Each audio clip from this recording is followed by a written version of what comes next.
ایک پیغام ہے میرے شیخ، میرے مربی، میرے استاد محترم حضرت اقدس حضرت مولانا محمد خلیل صاحب دامت رحمہ اللہ رحمت واسعہ نے ہمیں سنایا۔ مقبوضہ کشمیر سے حضرت کی واپسی ہوئی، کئی سفر حضرت کے ہوئے مقبوضہ کشمیر اور مظفر آباد کے راستے اور یہ چناری چکوٹھی کے راستے تشریف لے جانا ہوتا تھا۔ چنانچہ واپسی پر ایک دفعہ فرمایا میرے پاس مسلمان ملنے کے لیے آتے اور دعا کراتے، دعا کرو آزادی مل جائے، دعا کرو مقبوضہ کشمیر آزاد ہو جائے۔ حضرت دعا فرماتے، ویسے بھی حضرت فکر مند رہتے، سبھی کو دعاؤں میں مصروف رکھتے، خود بھی دعا فرماتے۔ حضرت نے فرمایا میں نے ان سے کہا میں دعا کرتا ہوں، مگر یہ بتاؤ جو آزادی ملی ہے اس کی کیا قدر کی ہے؟ بتاؤ کلمہ طیبہ پڑھنے کی آزادی ہے یا نہیں؟ تو وہ مسلمان مقبوضہ کشمیر کے حضرت کو بتاتے جی ہاں کلمہ طیبہ پڑھنے کی ہمیں آزادی ہے۔ تو آپ اللہ کا ذکر کرتے ہو؟ جی نہیں کرتے۔ بتاؤ نماز پڑھنے کی آزادی ہے یا نہیں؟ جی آزادی ہے۔ نماز پڑھتے ہو؟ جی نہیں پڑھتے۔ یہاں تک بھی فرمایا ادھر مسجد ہے، اللہ کا گھر ہے، ادھر مزار ہے، مزار تک درجنوں نہیں سینکڑوں سیڑھیاں ہیں۔ کتنی؟ سینکڑوں سیڑھیاں ہیں، چڑھ کر مزار پہ جانا ہے اور نیچے زمین کی سطح پہ اللہ کا گھر ہے۔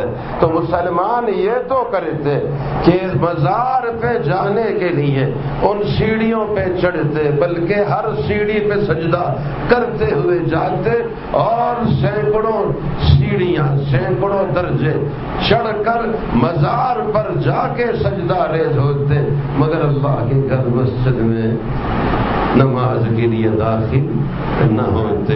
تو مجھے بتائیے حضرت رحمہ اللہ نے سنایا، فرمایا میں ان سے پوچھتا بتاؤ نماز پڑھنے کی آزادی؟ جی ہاں آزادی ہے۔ تبلیغ کا کام کرنے کی، دین کی محنت کی؟ جی ہاں آزادی ہے۔ آپ کو معلوم ہے ہندوستان میں مقبوضہ کشمیر میں دعوت کا کام کرنے والوں کو جگ سدھار جماعت کہتے ہیں۔ کیا کہتے ہیں؟ وہ ہندو اور سکھ بھی جگ سدھار جماعت کا معنی یہ ہے کہ جو معاشرے کی اصلاح کرنے والے ہیں، اور ان کو اللہ والی جماعت کہتے ہیں، اللہ والی جماعت، جگ سدھار جماعت۔ تو فرمایا تمہیں دعوت کا کام، دین کی محنت کی آزادی؟ جی ہاں وہ آزادی تو ہے۔ نماز پڑھنے کی آزادی ہے۔ فرمایا جو آزادی میرے رب نے دے رکھی ہے اس کی کتنی قدر کی ہے؟ جو نعمت کی قدر ہو تو اللہ تعالیٰ مزید نعمت دیتے ہیں، اور جو نعمت ملی ہے اس کی ناقدری ہو تو اللہ تعالیٰ دی ہوئی نعمت بھی چھین لیتے ہیں۔ وہی بات میں یہاں آج ذمہ داری سے کہنا چاہتا ہوں، ہمارے وطن عزیز پاکستان کے رہنے والے خوش قسمت مسلمان آزادی کا سانس لیتے، آزادی کی نعمت سے برابر ہیں، اس لیے شکر اگر ادا نہیں کریں گے اور مادر پدر آزاد ہو گئے اور اللہ جل شانہ کی نافرمانیوں اور گانے بجانے، اچھلنے کودنے، آوارہ گردی اور لوفر بنے اور میوزک ان خرافات میں مبتلا ہوئے تو دی ہوئی نعمت کہیں چھن نہ جائے۔ جو پاکستان کی صورتحال معاشی معیشت کے اعتبار سے، دفاع کے اعتبار سے، عام طبقات اور عام محکمہ جات کے اعتبار سے، ایک ایک فرد پیدا بعد میں بچہ ہوتا ہے، مقروض پہلے ہوتا ہے، قرض ہی قرض ہے، ملک ڈوبا ہوا ہے، دن بدن تنزل کی طرف جا رہا ہے، اللہ تعالیٰ کی ناراضگی والے کاموں سے اور اللہ کی اور پکڑ نہ آئے۔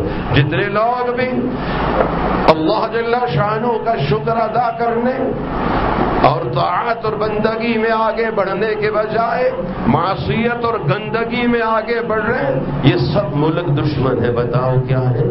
ملک کے دشمن ہے، دین دشمن ہے۔ سب کو اللہ تعالیٰ ہدایت عطا فرمائے۔ یہ آزادی کی نعمت تو اس لیے ملی تھی کہ ہم آزادی سے اپنے رب کی عبادت کریں گے، آزادی سے دین کا کام کریں گے، دین کی محنت کریں گے، اپنے وطن عزیز پاکستان سے عالم بھر میں ہدایت کی محنت کو لے کے پھریں گے، سارے عالم کفر کو دعوت دیں گے، سب کو ہدایت اور ایمان کی طرف بلائیں گے۔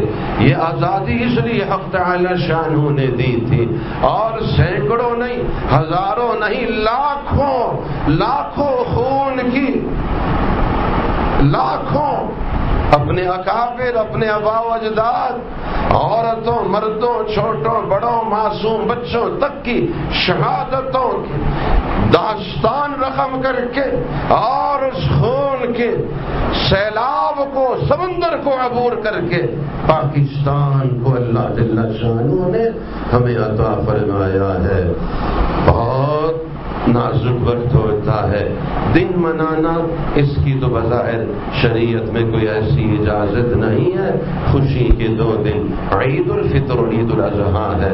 آپ نے دیکھا اسلام نے جو 2 دن ہمیں دیے، ان میں شکرانے کے 2 رکعت نماز بھی ہمیں عطا فرمائی ہے، عبادت سکھائی ہے، اللہ تعالیٰ کی طاعت و بندگی کی طرف رہنمائی فرمائی ہے۔ کافروں جیسا اپنے آپ کو نہیں بنانا ہے، کافروں کو نمونہ بنا کے ان کی طرح آوارہ گردی اور لوفر بنا اور اچھل کود کو اختیار نہیں کرنا ہے۔ حق تعالی شانہ کی نعمت کی حقیقی قدر یہ ہے، اللہ یستعان من نعمہ علی معاصیہ، اللہ جل شانہ کی اس نعمت کو حق تعالی شانہ کی نافرمانی میں استعمال نہ کیا۔